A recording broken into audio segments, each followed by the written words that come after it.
Hello everyone, আসসালামু আলাইকুম। আশা করি সবাই ভালো আছো, সুস্থ আছো। তো তোমরা যারা এসএসসি ব্যাচ 2025 আছো, তো তোমাদেরকে নিয়ে আজকের এই ভিডিওটি। তোমরা হয়তোবা ইউটিউবের থাম্বনেল এবং টাইটেল দেখেই বুঝতে পেরে গেছো আজকে তোমাদেরকে নিয়ে এই ভিডিওটি। আজকে ভিডিওটি মূলত হচ্ছে রেজাল্ট কীভাবে দেখবা তোমরা।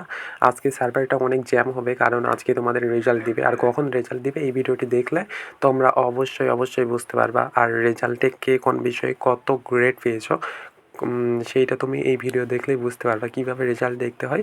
সো এই ভিডিওতে আমি বলে দিব। তোমরা যদি আমি যেইগুলান করবো এইগুলান ফলো করে রেজাল্টে দেখো, তাহলে অবশ্যই তোমরা জানতে পারবা। সো আমি তার জন্য চলে যাচ্ছি আমার ফোন স্ক্রিনে। আমি ফোন স্ক্রিনে যেগুলান করবো ঠিক তোমরাও সেইগুলান করবা।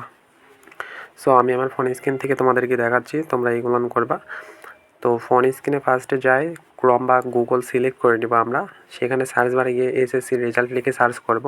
সিম্পলি সার্চ করার পর যেই ওয়েবসাইটটা ফার্স্ট অফ অল আসবে, এই যে এডুকেশন বোর্ড বাংলাদেশ, এখানে ক্লিক করব, তাহলে আমাদের সামনে এই পেজটা ওপেন হবে। তারপর উপরে লেখা থাকবে যে এক্সামিনেশন নামের।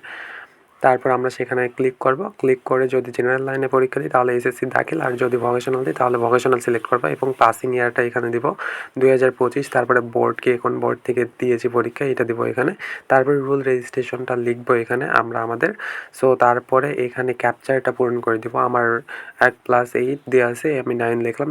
লেখার পর সাবমিট করে দিলে আমাদের রেজাল্টটা সামনে শো করবে, কোন বিষয়ে কোন গ্রেড পেয়েছি সেটা দেখাবে। সো এখন সাবমিট করলে দেখাবে না, কারণ এখানে নিচে লিখে দিয়েছে তারা এসএসসি দাখিল যেই রেজাল্টটা দিবে তারা, সেইটা হচ্ছে দুপুর 2টার সময়। বুঝতেই তো পেরে গেছো সব কিছু, এইভাবে রেজাল্ট দেখতে হয়। সো আজকের ভিডিওটি এই পর্যন্তই। দেখা হচ্ছে নেক্সট কোনো ভিডিওতে। যদি ভিডিওটি ভালো লেগে থাকে তাহলে অবশ্যই লাইক কমেন্ট শেয়ার করে পাশে থাকবেন। ধন্যবাদ।